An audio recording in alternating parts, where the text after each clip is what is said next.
I've seen this movie before. The time to be putting capital to work is when there's blood rushing through the streets. And that's happening in crypto right now. All of these bankruptcies, defaults, changes in management, it's a cleansing that's going on. You've heard it before. The time to buy is when there's blood in the streets. When prices fall and markets tremble, that's the time to hit the buy button. Buy!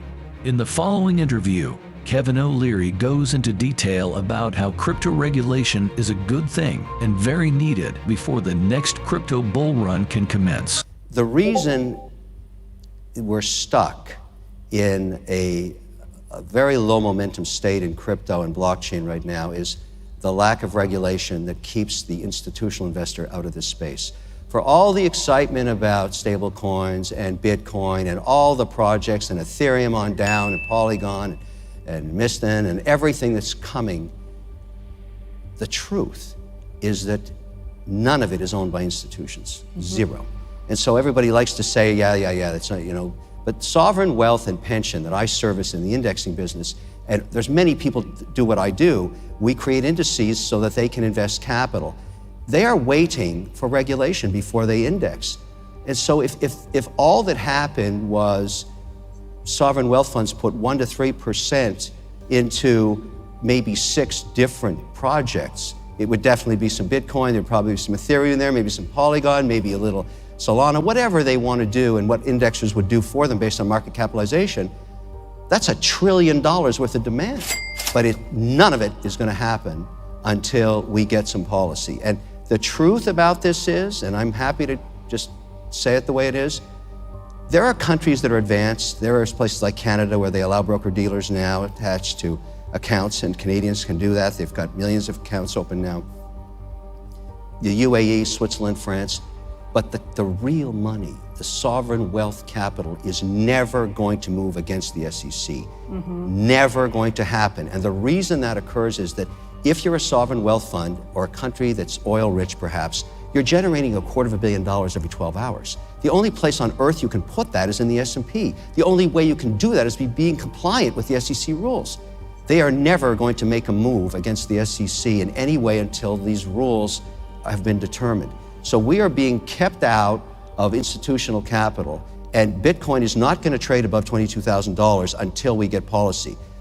Interestingly enough, and this is a personal speculation, if this stablecoin transparency bill was passed first before the Digital Commodities Act, which is the other big initiative right now, and Jeremy, wherever he is, was the guy that got that done, it'd be like bringing Led Zeppelin back, and he would be the lead singer. Because if that happens, and if it happens, I speculate that all assets, all crypto assets would appreciate overnight by 10% because it would signal the move for policy.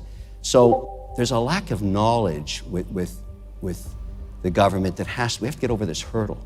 So even if just stablecoins, that one thing got policy. And remember, when I go up there, I keep telling these guys, it's just software. It's productivity software. It's not scary. If you buy Microsoft for your office and you're typing on Word, that's software. That's a productivity tool. A stablecoin is just software that allows for more productivity and transfer of assets at a much lower cost, much more productively. The better way to look at this, I think, is the Luna crash, the other companies that were lenders that went bankrupt.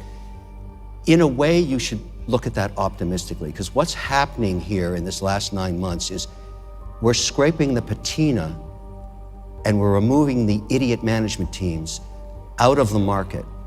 All these bankrupt ideas will not come back because they were tested and they didn't work. And that's an important way to build a nascent industry. So it's, the litigators will litigate over the assets and the lawyers will sue everybody, and that's okay, because now the remaining players are being strengthened by the fact they're still in business. They're able to raise capital to the extent they're doing that, and the idiots are gone.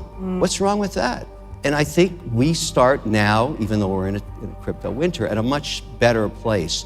And I think the fact that they even woke regulators up. You know, when you lose $60 billion, mind you, it was decentralized, so a lot of it was outside of the US, that's maybe good. That's a good And, thing. and look, you got to feel sorry for the pioneers that got the arrows in the back, but they were idiots, so that's okay too. You idiot! I've put money in harm's way in crypto across now almost 50 projects and continuing to do so every week because I'm in the camp that says in the next 12 months, something's going to break in the policy. I think it's going to be the Stablecoin Transparency Act first, but that in itself should open the floodgates because if you ask a big, let's just take a big Middle Eastern bank, I don't have to name the names, but they've got 5 million accounts with over $2 million in each one. And they want to just have access to a stable coin, Bitcoin, and one chain. And they want to offer that to their clients. They won't do that until there's regulation. There's no compliance infrastructure at the moment. And they are getting ready for that to happen. Now, if all of a sudden stablecoins backed by US dollar were regulated entities, that would open up within 90 days.